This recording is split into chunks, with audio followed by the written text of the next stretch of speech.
Alam mo ba na may dalawang bayan sa Biblia na isinumpa ng Diyos? Pero bakit? Sumamba kasi sila sa mga masasamang Diyos. Sa katunayan, ang dalawang bayan na ito ay nagsimula talaga sa kasalanan at sa kasamaan. At dahil sa kasuklam-suklam nilang gawain ay tinanggihan na sila at isinumpa.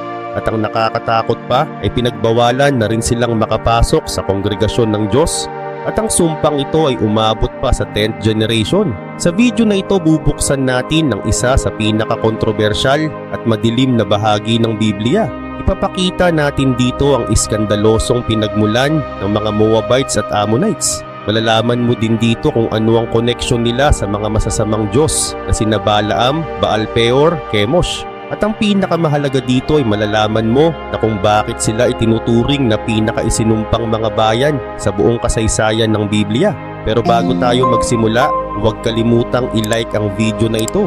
Malaking bagay na ito para sa aming mga content creator.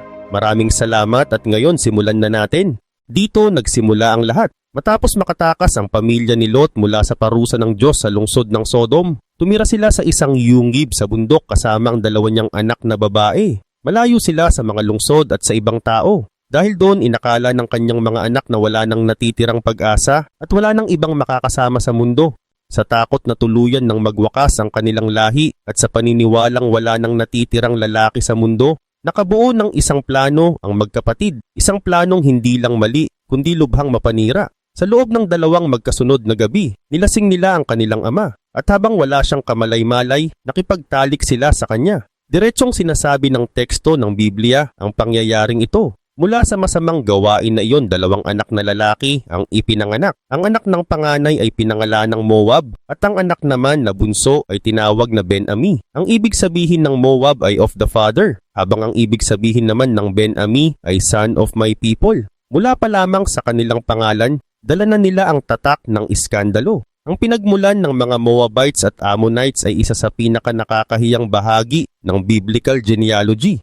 Hindi lang ito simpleng family failure. Ito ay spiritual corruption mula pa sa sinapupunan. Isang kapanganakan na hindi lang lumabag sa kabanalan ng lumikha, kundi sinira rin nito ang istrukturang pampamilya na siya mismo ang nagtakda. Ang pagpili ng pag-isolate at ang kawalan ng tiwala sa mga pangako ng Diyos ang nagtulak sa mga anak ni Lot na gumawa ng kasalanang may pangmatagalang epekto.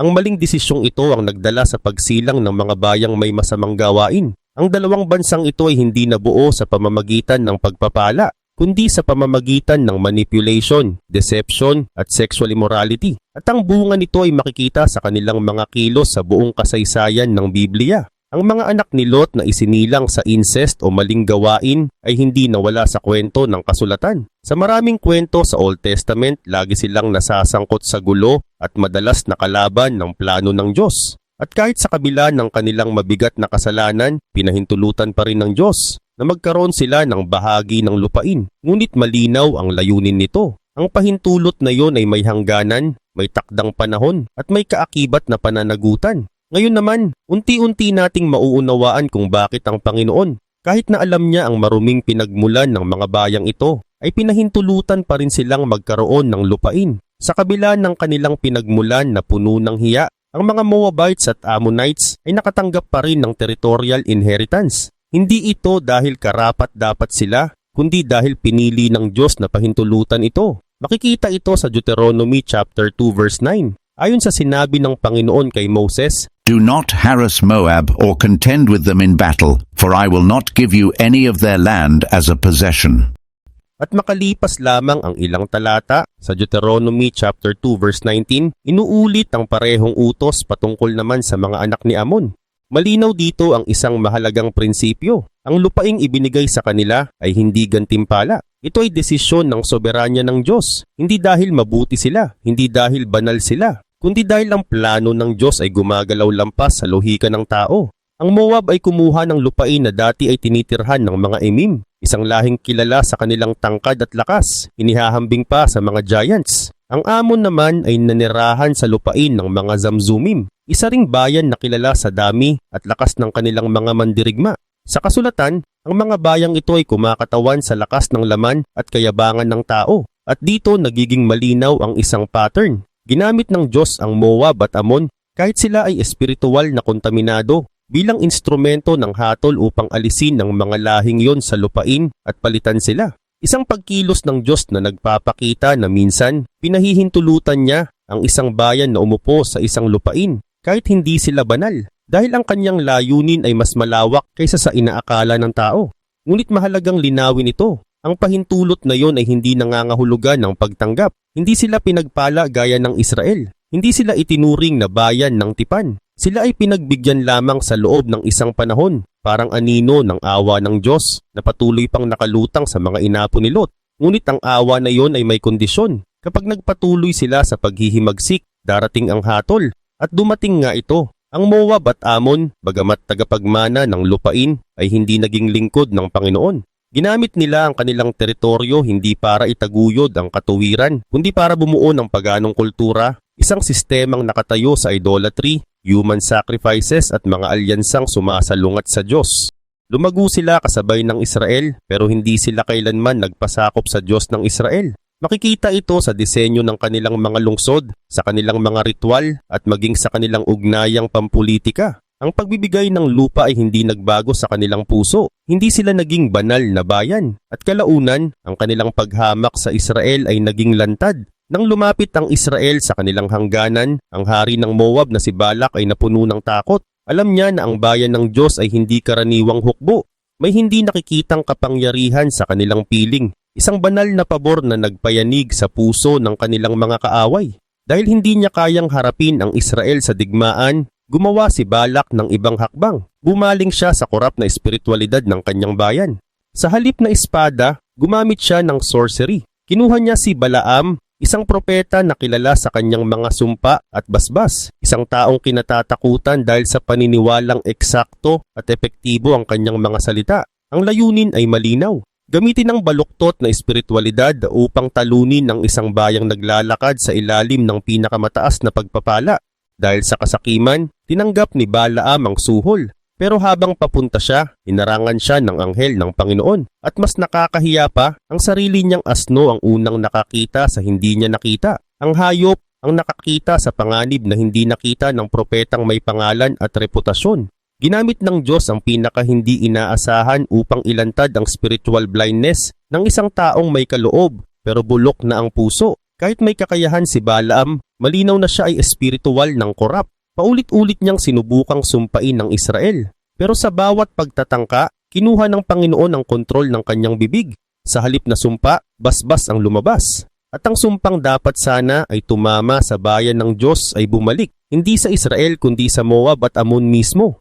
Dito nahayag ang isang mas malalim na katotohanan. Hindi lang sila kalaban sa politika, sila ay espiritual na kaaway. Pero kahit pinigilan ng Diyos ang kanyang bibig, hindi sumuko si Balaam. Humanap siya ng ibang paraan para pabagsakin ng Israel. At dito lumitaw ang kanyang tunay na doktrina, ang paghahalo ng bayan ng Diyos sa paganong gawain. Ang nabigong paggamit ng witchcraft laban sa Israel ay naglantad ng isang mahalagang bagay. Ang digmaan ay hindi lang pisikal, ito ay espiritual. Ang Moab at Ammon ay hindi lang nagtatanggol ng lupa. Handa silang gumamit ng kadiliman para pigilan ang plano ng Diyos. Ang pangyayaring ito ang nagbukas ng mas malalim na tensyon sa pagitan ng Israel at ng mga bayang isinumpa sa Biblia. Hindi ito digmaan para sa teritoryo. Ito ay labanan ng liwanag at dilim, ng basbas at sumpa, ng tunay na Diyos at mga Diyos-Diyosan. Ang ginawa ni Balak at Balaam ang naging simula ng sunod-sunod na spiritual attacks laban sa bayan ng Diyos. At hindi nagtagal, mas naging masama pa ang kanilang taktika. Kung hindi gumana ang sumpa, pangakit ang ginamit. Di naglaon matapos mabigo si Balaam na sumpain ng Israel, binago ng Moab ang estratehiya. Sa halip na sumpa, mga babae ang kanilang ipinadala, magaganda, pagano, at sinadyang gamitin para mangkorap. Ang mga Israelita ay nagsimulang makipagtalik sa mga anak na babae ng Moab, pero hindi ito simpleng imoralidad. Ito ay espiritual na bitag. Inanyayahan sila ng mga babae sa mga ritual ng Baal Peor, isang kulto na balot ng sacred prostitution at human sacrifice. Sumama ang Israel sa mga paganong handaan. Kumain sila ng pagkaing inialay sa mga Diyos-Diyosan. At sila ay yumukod sa Diyos ng Moab. Ito ay hindi lang pagkakasala ng katawan. Ito ay pagtataksil ng kaluluwa. Pinag-isa nila ang katawan at espiritu sa mga huwad na Diyos ng Moab. Ang idolatry ng Moab, pinapagana ng los at dugo, ay pumasok mismo sa kampo ng bayan ng Diyos. At ang tugon ng Panginoon ay agarang-agarang hatol. Nagliyab ang galit ng Diyos. Isang salot ang dumaan sa kampo. Sa maikling panahon, 24,000 lalaki ang namatay. At mahalagang maunawaan ito. Hindi lang ito parusa. Ito ay paglilinis. Isang mabigat na paalala na ang pakikipagkompromiso sa kadiliman, kahit mukhang maliit sa simula, ay may nakamamatay na bunga. Ang nangyari sa Baal Peor ang tuluyang naglantad sa tunay na puso ng sigalot sa pagitan ng Israel at ng mga bayang itinuturing na isinumpa sa Biblia. Hindi ito simpleng alitan sa hangganan. Hindi ito laban para sa lupa. Ito ay espiritual na paglusob, ang pagpasok ng mga karumal-dumal na gawain sa mismong loob ng bayan ng Diyos. Dito malinaw na ipinakita ng biblical theology ang rurok ng katiwaliang isinulong ng mga inapo ni Lot. Hindi lang sila gumawa ng kasalanan. Tinuruan nila ang bayan ng Diyos kung paano magkasala. Ang imoralidad ay naging aral at ang idolatry ay ginawang pista. Ang pangalan ng Baal Peor ay umalingaw-ngaw sa buong kasulatan bilang simbolo ng sukdulang pagbagsak ng moralidad.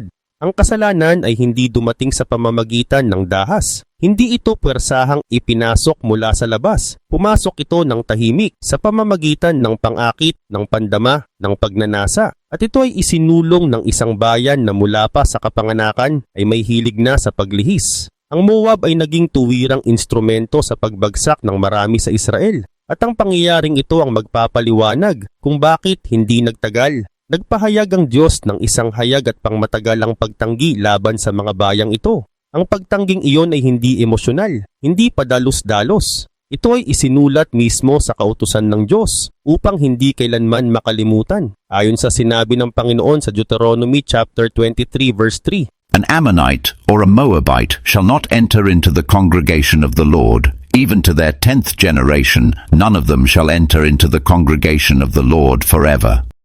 Sa mga salitang ito, diretso at hindi mapag-uusapan, tinatakan ng Diyos ang opisyal at pampublikong pagtanggi sa Moab at Ammon. Ang pagbabawal ay hindi simboliko. Ito ay legal, nakasulat sa Torah, nakalagay sa mismong puso ng batas. Itinatag ng kautusang ito na ang mga bayang ito ay walang bahagi sa pagsamba, walang puwang sa gitna ng mga banal, at walang lugar sa fellowship ng tipan. At malinaw ang dahilan. Ayon pa rin sa Deuteronomy chapter 23 verse 4, sinabi ng Diyos na ito ay dahil hindi nila sinalubong ang Israel ng tinapay at tubig nang sila ay lumabas mula sa Egypt at dahil inuupahan nila si Balaam upang sumpain ang bayan ng Diyos. Sa madaling salita, ito ay pisikal at espiritual na pagsalakay. Hindi sila nagpakita ng hospitality. Sa halip naglatag sila ng espiritual na bitag. Hindi sila nag-abot ng kamay. Sa halip umuupa sila ng isang korap na propeta. At higit sa lahat sinira nila ang bayan ng Diyos mula sa loob. Sa pamamagitan ng idolatry, prostitution at eskandalo. Ipinapakita ng kautusang ito ang bigat ng espiritual na pananagutan ng mga bansa. Hindi sapat ang basta hindi maniwala. Ang mga inapo ni Lot ay kumilos bilang aktibong kaaway, bilang mga daluyan ng katiwalian. Ang sumpa ay hindi lang bunga ng kanilang incestuous origin. Ito ay tugon ng Diyos sa paulit-ulit na pagbaluktot sa kasalanang naging kultura, naging pagsamba, at naging patakaran ng bayan. Dahil sa kanilang naging kasaysayan, ang mga Moabites at Ammonites ay opisyal na isinama sa mga bayang tinanggihan ng Diyos. Ang pagkakahiwalay nila sa kongregasyon ay hindi lang usaping lokasyon. Ito ay espiritual. Kahit pa may ilan sa kanila na manirahan sa gitna ng Israel, hindi sila kailanman itinuring na bahagi ng bayan ng tipan. Ang pagitan na naghihiwalay sa kanila ay hindi gawa sa pader o bakod. Ito ay pagitan ng kabanalan, isang kabanalang nasugatan ng kanilang mga gawa. Ang formal na pagtangging ito ay nagsilbing paalala sa Israel ng pangangailangang manatiling dalisay, hiwalay at mapagbantay sa espiritu. Ang mga bayang itinuturing na isinumpa sa Biblia tulad ng Moab at Ammon ay naging buhay na halimbawa ng nangyayari kapag ang awa ay tinatanggihan at ang hatol ay sinasadya. At kahit tinanggihan na, hindi sila umatras. Sa halip nagpatuloy sila sa paghamon, sa pakikidigma at sa paghihimagsik laban sa Israel sa loob ng maraming siglo. Ang pagtanggi ng Diyos ay hindi nagbunga ng pagsisisi. Galit ang isinilang nito. Sa halip na magpakumbaba sa harap ng Diyos ng Israel, ang Moabites at Ammonites ay pumasok sa landas ng tuloy-tuloy na rebelyon. Noong panahon ng mga hukom, ang Ang Moab ay nakipag-alyansa sa Ammon at sa mga Amalekites upang apihin ang Israel. Pinamunuan sila ni Eglon, isang haring inilalarawan bilang napakataba. Sa loob ng 18 years, pinailalim nila ang Israel sa pang-aapi, ayon sa Judges chapter 3 verses 12 hanggang 14. Ang kaligtasan ay dumating lamang sa pamamagitan ng hukom na si Ehud na pumatay kay Eglon gamit ang isang patalim na isinaksak sa kanyang namamagang tiyan. Isang literal na larawan ng hatol ng Diyos laban sa kayabangan ng Moab. Makalipas ang ilang dekada, sa panahon ni King David, muling ipinakita ng Ammon ang kanilang paghamak. Nang mamatay ang ama ni Hanun, hari ng Ammon, nagpadala si David ng mga sugo upang magpahayag ng pakikiramay. Ngunit sa halip na tanggapin ang kabutihan, pinahiya ang mga sugo. Inahitan ang kalahati ng kanilang balbas at ginupit ang kanilang mga damit sa gitna, ayon sa 2 Samuel chapter 10 verse 4. Ang insultong ito ang nagsindi ng digmaan. Ang Ammon, kasama ang mga alyado tulad ng mga Syrians, ay humarap sa galit ng hukbo ng Israel.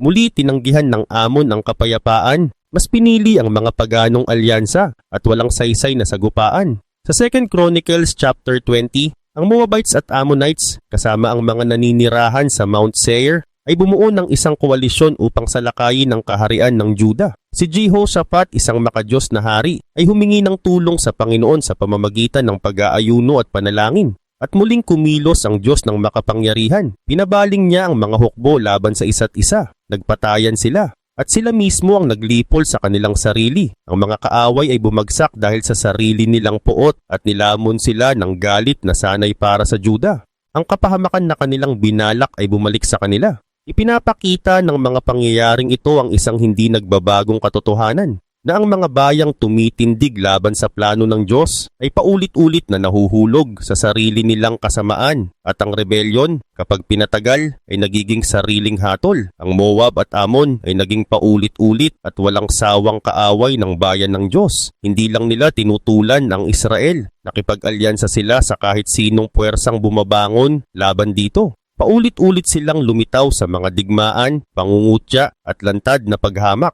Ang rebelyong walang pagsisisi ang gumawa sa kanila bilang buhay na halimbawa ng espiritual na pagtutol sa plano ng Diyos. Kahit dumaan na ang maraming henerasyon ng hatol at kahit ilang ulit silang pinakitaan ng awa, hindi kailanman nagbago ang kanilang puso. Ang mga alyansa nila sa iba't ibang paganong bansa ay malinaw na patunay. Hindi nila hinanap ang pagkakasundo, kundi pagwasak. Ang digmaan nila ay hindi lang laban ng hukbo. Ito ay tahasang pag-atake sa linya ng Mesiyas na lalabas sa Israel. Ibig sabihin, ang kanilang paghihimagsik ay hindi lang laban sa isang bayan, kundi laban mismo kay Kristo na darating. At ang ugat ng rebelyong ito ay mas malalim pa kaysa sa inaakala. Ito ay nakaugat sa kanilang mga Diyos na uhaw sa dugo at humihingi ng kahit inosenteng buhay. Ang Moabites at Ammonites ay hindi lang armadong kaaway. Sila ay masugid na mananamba ng mga karumal-dumal na Diyos. Ang Moab ay sumamba kay Chemosh. Ang Ammon naman ay naglingkod kay Molek. Pareho silang direktang konektado sa pinakakasuklam-suklam na idolatry sa Old Testament, human sacrifice, lalo na ang pag-aalay ng mga bata. Si Chemosh ay inilalarawan bilang Diyos ng pagkawasak na ang mga altar ay tinatanggap ang dugo ng mga inosente kapalit ng tagumpay sa digmaan. Si Molek naman na inilalarawan na may bronze furnace na nagliliyab ay sagisag ng purong sindak. Ang mga magulang ay naghahandog ng kanilang mga panganay. Sinusunog ng buhay lahat sa ngalan ng hinihinging basbas. Ang mga gawaing ito ay hindi iilang insidente lamang. Ito ay bahagi ng normal na relihiyosong kultura ng mga bayang ito. Ang idolatry ng Moab at Ammon ay naging institutionalized. Ginawang banal ang kasalanan at ginawang tradisyon ang kasuklam-suklam. Sa espiritual na antas, malinaw ang larawan. Ang mga bayang isinumpa sa Biblia ay hindi lang tumanggi sa buhay na Diyos. Inihandog nila ang kanilang sarili sa mga espiritu ng kamatayan, dugo at katiwalian. Mas lalong naging mabigat ang trahedya nang dumating ang panahon ni Solomon. Ang pinakamatalinong hari ng Israel ay nahikayat ng mga babaeng Moabite at Ammonite. Upang pagbigyan sila, nagtayo si Solomon ng mga altar para kina Chemosh at Molek mismo sa Jerusalem. Ayon sa 1 Kings chapter 11 verse 7, ang banal na lungsod, ang tahanan ng templo ng kataas-taasang Diyos, ay naging lugar din ng handog para sa mga Diyos-Diyosan na kanyang kinamumuhian. At ang resulta ay tiyak, nagliyab ang galit ng Diyos laban kay Solomon. At dito nagsimula ang pagkakahati at pagkabulok ng kaharian ng Israel. Ang mga altar na iyon ay hindi lang bato at kahoy. Sila ay espiritual na marka. Patunay na ang mga kaaway ng Israel ay nakapasok na sa pananampalataya, nadungisan ang pagsamba at nagbukas ng pintuan sa hatol. Ang presensya ng mga Diyos na ito sa Jerusalem ang rurok ng impluensya ng Moab at Ammon sa bayan ng Diyos. Isang impluensyang napakamahal ang kabayaran. Ang pagsamba kina Chemosh at Molek ay, sa totoo lang, pakikipag-alyansa sa impyerno mismo. At ang idolatry na puno ng karahasan at espiritual na kasamaan ay hindi pinalampas ng Diyos. Ito ang naging dahilan ng mabibigat na propesiya, mga salitang binigkas ng Diyos sa pamamagitan ng kanyang mga propeta, natatatak sa huling kapalaran ng mga bayang ito. Napakalakas at walang pag-aalinlangan ng tinig ng propesiya laban sa Moab at Ammon. Sa Isaiah chapters 15 hanggang 16, ang hatol ay inilalarawan sa paraang makata ngunit nakapanlumo. Ang mga lungsod ng Moab, Kir, Nebo at Medeba ay ipinintang wasak. Ang mga mandirigma ay umiiyak sa kawalan ng pag-asa. Ang mga dating makapangyarihan ay tumatakas na parang mga duwag. Ang panaghoy ay malalim dahil hindi lang ito pagkatalo sa digmaan. Ito ay lantad na paglalantad ng kahihiyan ng isang bansang matagal nang lumalaban sa kataas-taasan. Pinatindi pa ito ni Jeremiah chapter 48. Ayon sa propeta, ang Moab ay mapapahiya dahil kay Chemosh, ang Diyos na hindi naman makapagliligtas. Mawawalan ng laman ang mga lungsod nito. Mamamatay ang mga kabataang lalaki at ang kayabangan ng Moab ay tuluyang dudurugin. Binibigyang diin ni Jeremiah na itinaas ng Moab ang sarili nito laban sa Panginoon at dahil dito napuno na ang sukatan ng kanilang kasamaan. Pagdating sa Jeremiah chapter 49, ang hatol ay itinutuon naman sa Ammon. Ang mga sumasamba kay Molek ay dadalhin sa pagkabihag at ang kanilang lupain ay magiging pag-aari ng mga anak ng Israel. Hindi ito pansamantalang kaparusahan. Ito ay pagbawi ng Diyos sa lupaing ginamit laban sa kanyang layunin. Mas lalong inilantad ni Ezekiel ang espiritual na bigat ng hatol. Sa Ezekiel chapter 25 verses 9 hanggang 11, ipinahayag na ang Moab ay magiging katulad ng Sodom. Hindi ito simpleng paghahambing. Ito ay hatol ng pagkakapantay. Kung paanong ang Sodom ay tinupok ng banal na apoy, ganun din ang haharapin ng Moab.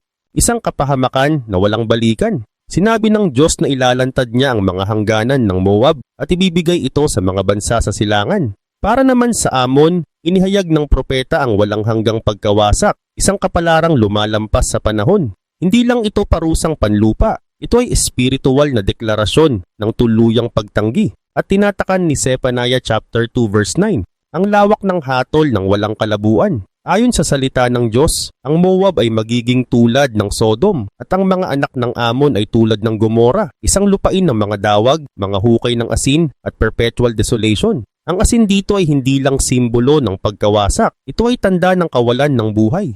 Ipinapahayag nito na wala nang muling pagtatayo, wala nang panunumbalik. Ang lupa mismo ay magiging saksi na ang hatol ng Diyos ay ganap at pangwakas. At sa puntong ito, malinaw ang mensahe ng kasulatan. Ang mga bayang ginawang banal ang kasalanan, ginawang kultura ang katiwalian, at ginawang pagsamba ang karahasan ay humantong sa isang wakas na hindi na mababago. Ang kapahamakang darating ay ganap hindi na mababawi at magsisilbing babala sa lahat ng mapagmataas at sumasamba sa mga Diyos-Diyosan. Ang mga propesiya laban sa Moab at Ammon ay kakaiba sa tindi. Lumalagpas sila sa karaniwang hatol at umaabot sa antas ng perpetual curse. Walang pangako ng pagpapanumbalik. Ang kayabangan ng Moab, ang idolatry, ang human sacrifices, ang katiwalian, ang paghamak sa Israel at ang panunuya sa mga propeta ang nagdala sa kanila sa isang wakas na wala nang balikan. Ngunit may isang misteryosong detalye na lumilitaw kahit sa harap ng ganitong kabigat na hatol.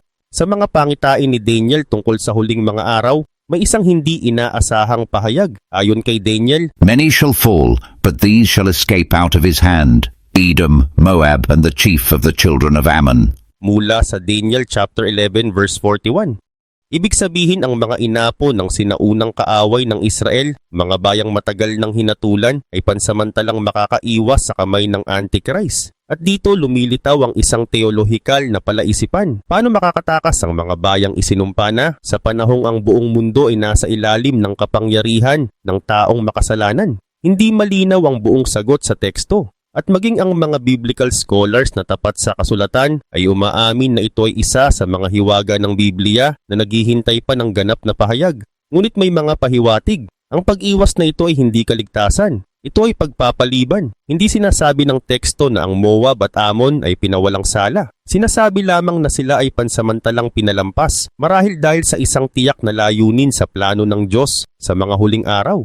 Ang kanilang hatol ay matagal nang idineklara. Makikita sa Isaiah chapters 15, Jeremiah chapter 48, Ezekiel chapter 25 at Zephaniah chapter 2. Ang tila pag-iral pa ng kanilang mga lupain sa panahon ng Antichrist ay maaaring tanda na iniingatan sila ng Diyos para sa isang huling hatol, hindi sa kamay ng taong makasalanan, kundi sa pamamagitan ng kaniyang sariling bayan. Ito ay pinatutunayan ni Isaiah. Ayon kay Isaiah chapter 11 verse 14, ipinapakita na sa konteksto ng paghahari ng Kristo, ang Israel ay magkakaroon ng kapangyarihan laban sa Edom, Moab at sa mga anak ng Ammon. Ibig sabihin, ang hatol laban sa kanila ay hindi binura. Ito ay ipinagpaliban lamang hanggang sa panahon ng mesyanikong paghahari. Dito natin nakikita ang lalim ng plano ng Diyos. Kahit ang mga tila nakalimutan na ng kasaysayan ay hindi nawawala sa kanyang talaan.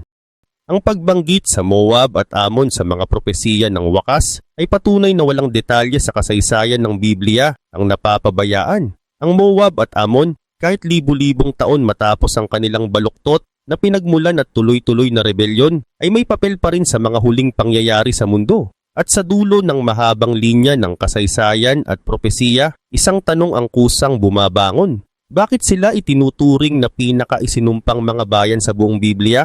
Ang Moab at Ammon ay hindi lamang tumanggap ng hatol. Naging buhay na simbolo sila ng sumpa. Hindi sila binabanggit ng kasulatan bilang karaniwang kaaway, kundi bilang patuloy na representasyon ng mga bagay na tinututulan ng Diyos. Ang dahilan kung bakit sila itinuturing na pinaka-isinumpa ay dahil walang ibang bayan ang may ganito kahabang at tuloy-tuloy na linya ng espiritual na paghatol mula sa kanilang pinagmulan hanggang sa kanilang hinulaang wakas. Hindi pansamantalang pagsaway ang kanilang tinanggap, kundi permanenteng pagbubukod mula sa kongregasyon ng Panginoon. Ayon sa Deuteronomy chapter 23, kasabay ng mga eternal curses at isang kapalaran na tinatakan sa mga propetikong at eschatological na teksto. Hindi tulad ng ibang mga bansa na bumagsak, ngunit muling ibinangon, walang pangako ng restoration ng Moab at Ammon. Ang kanilang mga pangalan ay naging kasing kahulugan ng pagkawasak, hinatulang kayabangan, walang lunas na idolatry at ganap na hatol. At ito ay umaagos mula sa buong Old Testament hanggang sa mga sulyap ng wakas ng panahon. Sa huli ang dahilan ay hindi lang kung sino sila o ano ang ginawa nila, kundi kung ano ang kanilang kinatawan sa espiritual na antas. Isang matatag at tuloy-tuloy na pagpili na tumindig laban sa plano ng Diyos. Ang Moab at Ammon ay larawan ng sumpang hindi lang tinanggap, kundi pinanatili. Isang walang putol na desisyon ng pakikipagkaaway sa Diyos at sa kanyang bayan.